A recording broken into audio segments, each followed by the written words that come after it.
তাইলে কি আমি আমার দ্বারা যদি দলের ক্ষতি হয় আমার উচিত আমার ভিডিও হয়তো বন্ধ করে দেয়া? আপনারা কি মনে করেন? তুমি প্রশ্ন করেছো তোমার জন্য যদি দলের বদনাম হয় তাহলে তোমার এখন কি করা উচিত। এই প্রশ্নটি তুমি সবার জন্য উন্মুক্ত করেছো। তো এই উন্মুক্তের জায়গা থেকেই আমি একটি পরামর্শ দেওয়ার চেষ্টা করছি।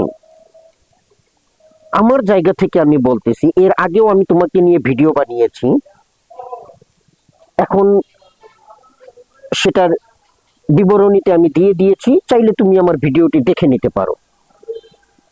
আজকের তোমার প্রশ্নের উত্তরে তুমি যা জানতে চাচ্ছ তার জন্য একটা গঠনমূলক উত্তর আমি দেওয়ার চেষ্টা করছি। তুমি বলেছো যে তোমার জন্য দলের বদনাম হয়, তাহলে এমন কাজ কি তোমার করা উচিত? তাহলে তোমার কি করা উচিত? একবার তুমি ভেবে দেখো না তোমার কি করা উচিত। আমি তোমার সম্বন্ধে বেশি একটা ঘাটাঘাটি করিনি, কারণ তোমাকে নিয়ে ঘাটাঘাটি করার মতন রুচি আমার মধ্যে জন্ম নেয়নি। তুমি যে ধরনের ভিডিও করো,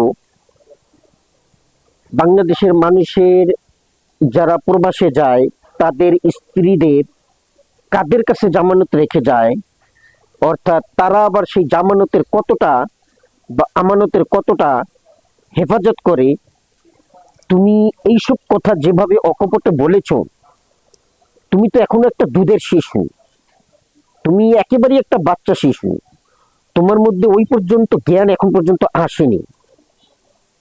তুমি এক বিশিষ্ট ব্যক্তির ছায়াতলে গিয়ে বা তার সংস্পর্শে যাওয়ার কারণে হয়তো এই বারন্তটা বেড়েছ।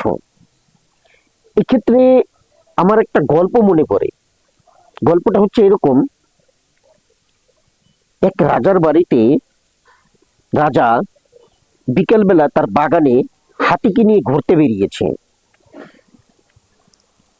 তো দুই এক কদম যাবার পরেই হাতি থমকে দাঁড়ালো, সে আর আগাচ্ছে না। তখন হাতি বলল, এই রাজা বলল, ব্যাপারটা কি, হাতি আগাচ্ছে না কেন? যা না, ও যাচ্ছে না। তো তার যে সহচর ছিল তাদেরকে বললো, এই দেখতো পায়ের নিচে কিছু পড়েছে কিনা, একটু কোনো কাটা বা অন্য কিছু আছে কিনা একটু চেক করে দেখো। তখন চেক করতে গিয়ে দেখে একটা ব্যাঙ। এই ব্যাঙকে টপকিয়ে এই হাতি যেতে পারতেছে না। যতবারই সে পা এগুচ্ছে ব্যাঙ তাকে লাথি মারতেছে, ব্যাঙ ওই হাতিকে লাথি মারতেছে, আর হাতি এগোচ্ছে না, হাতি থমকে দাঁড়িয়ে গেছে। তো এই ব্যাপারটা রাজামশাইকে বলার পরে রাজামশাই তো অবাক, কি বলে, একটা ব্যাঙ হাতিকে লাথি মারে, তাও আবার সেই হাতির উপরে আমি বসা। আচ্ছা তোমরা ওই ব্যাঙটাকে ধরো। তখন ব্যাঙটাকে ধরলো, ব্যাঙটাকে ধরে দেখে ওর পেটের মধ্যে, ওর মুখের মধ্যে কয়েকটা স্বর্ণ মুদ্রা আছে। একটা স্বর্ণ মুদ্রা আছে, বাকিগুলো পেটের মধ্যে আছে। সেটা পরবর্তীতে চেক করার পরে, অর্থাৎ ওকে চিরে ফেলার পরে দেখে যে ব্যাঙের পেটের মধ্যেও স্বর্ণ আছে। তো ওর মুখের মধ্যে একটা স্বর্ণ বেরিয়েছিল, স্বর্ণ মুদ্রা বেরিয়েছিল। তখন বলল যে এই স্বর্ণ মুদ্রা তুই পেলি কোথায়, বা এর কারণ কি? তখন দেখলো যে এই স্বর্ণ মুদ্রার প্রভাবেই ব্যাঙ নিজেকে এত শক্তিশালী এবং এত পাওয়ারফুল মনে করতেছে যে সে হাতিকে কিছুই মনে করতেছে না, তাই ধরাসরা জ্ঞান হারিয়ে ফেলেছে। সে হাতিকে লাথি মারতেছে ওই স্বর্ণ মুদ্রার প্রভাবে, সে নিজেকে এত শক্তিশালী মনে করতেছে। এগুলো হচ্ছে আগেরকার দিনের গল্প, আমরা যেগুলো শুনতাম আর কি। এই গল্পটার সাথে তোমার বেশ মিল আছে। তোমাকে একজন ব্যক্তি বলেছে, আই ফলো ইয়োর কন্টেন্ট, তাতে তুমি গদগদ হয়ে তাকে নিয়ে যেভাবে কন্টেন্ট তৈরি করা শুরু করলে এবং তাকে খুশি করার জন্য যে সমস্ত কন্টেন্ট তুমি তৈরি করতেছো, এগুলো তুমি নিজে নিজে একটু ভাবো, একটু নিজে নিজে ভাবো যে আমি আসলে এগুলো কি ধরনের কন্টেন্ট তৈরি করতেছি এবং আমার এই কন্টেন্ট গুলোর আদৌ কোনো ভিত্তি আছে কিনা, এগুলো কোনো যুক্তিসঙ্গত কন্টেন্ট কিনা। এবং তোমার মুখের যে ভাষা, তোমার যে অ্যাটিটিউড, তুমি যেভাবে কথাবার্তা বলো, ছাত্র দলের এক ভাই আমার পোস্টে কমেন্ট করছে। কমেন্টটা আগে পড়ি, কমেন্ট আমি স্ক্রিনে দিয়ে দিব, আপনারাও দেখতে পারবেন। আমি একটু পড়ি, আপনারা শুনেন সে কি লিখছে। এই ফকিন্নির পোলা মানে আমি 5 তারিখের পরে ছাত্র দল করে। বাই দ্য ওয়ে, আমি কোনো ছাত্র দল যুব দল কোনো কিছুর সাথেই নাই। এখন ছাত্র দলের বড় নেতা হওয়ার জন্য এসব উল্টোপাল্টা কথা কয় ফকিন্নির পোলা। 5 তারিখের আগের একটা ছবিও দেখাইতে পারবে না। ছাত্রদল ফকিন্নির পোলা, আমরা 18 সাল থেকে ছাত্রদল করি। মানে সে 2018 সাল থেকে ছাত্রদল করে সেটা বলতেছে সে। মুরব্বী মানুষের সম্মান দিতে জানে না। ফকিন্নির পোলা বেশি বলার জন্য দলের বদনাম হয়।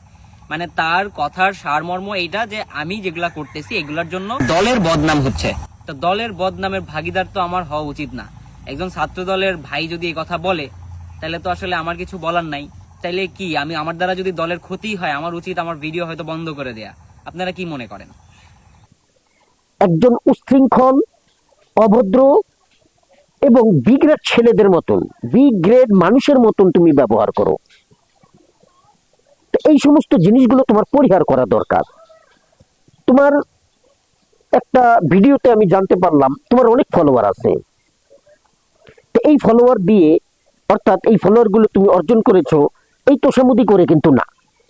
তখন তুমি যে ধরনের ভিডিও করেছো, যে ধরনের কন্টেন্ট তৈরি করেছো, হয়তো সেগুলোতেও কোনো এই ধরনের নিন্দিত ব্যাপার ছিল, বা যাই হোক ভাইরাল হয়েছো, তারপরও তুমি এত ফলোয়ার অর্জন করতে পেরেছো, তোমার ফলোয়ার সংখ্যা বেড়েছে।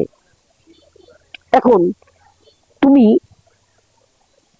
তারপরও কিন্তু মানুষের মধ্যে একটা গ্রহণযোগ্যতা ছিল, কিন্তু এখন যে পর্যায়ে তুমি গেছো সেই পর্যায়ে তোমার গ্রহণযোগ্যতা কমে গেছে। তোমাকে মানুষ অভদ্রতা বলে গালি দিচ্ছে, সঙ্গে আরো বিভিন্ন ধরনের গালি দিচ্ছে যা তুমি নিজেই পড়ে শোনালে। এই ধরনের গালি তোমাকে দিচ্ছে, এবং কারা দিচ্ছে? তোমার নিজের লোকেরাই, অর্থাৎ যে দলের হয়ে তুমি কাজ করতেছো সেই দলের লোকেরাই বুঝতে পেরেছে, তাই তারা তোমাকে এই গালিগুলো দিচ্ছে। এগুলো আসলে পাওনাদার, তুমি একেবারে অ্যাবসলিউট দিয়েছে, এগুলো সঠিক দিয়েছে তোমাকে, একেবারে এগুলো তোমার উচিত ছিল। তবে আল্লাহর খেলা বোঝাবো তো মুশকিল। আল্লাহ হচ্ছে সবচেয়ে বড় কৌশলী। আমরা কি ধরনের কৌশল অবলম্বন করি, কিন্তু আল্লাহ তাআলা যে কৌশল অবলম্বন করেন তার কৌশলের উপরে আর কিছু হয় না। তাই তিনি তোমারই দলের লোক দিয়ে, তুমি যে দলের সাপোর্ট নিতেছো সেই দলেরই লোক দিয়ে তোমাকে বুঝিয়ে দিল যে তোমার অবস্থানটা কোথায়। অতএব তোমার অবস্থানটা জিরো, একেবারে অ্যাবসলিউটলি জিরো। আর এখন তো তোমার অবস্থান আরো বেশি নিচে নেমে গেছে, জিরোর থেকেও নিচে নেমে গেছে। অর্থাৎ তুমি অভদ্র, অশালীন, অমার্জিত একটা ছেলে, যার মুখের ভাষাও ভালো না। এগুলো পরিবর্তন করে তুমি সঠিক পথে ফিরে আসো এবং তুমি তোমার ধারায় কন্টেন্ট তৈরি করো। আমার মনে হয় সেটাই তোমার জন্য ভালো হবে। ধন্যবাদ। আসসালামু আলাইকুম।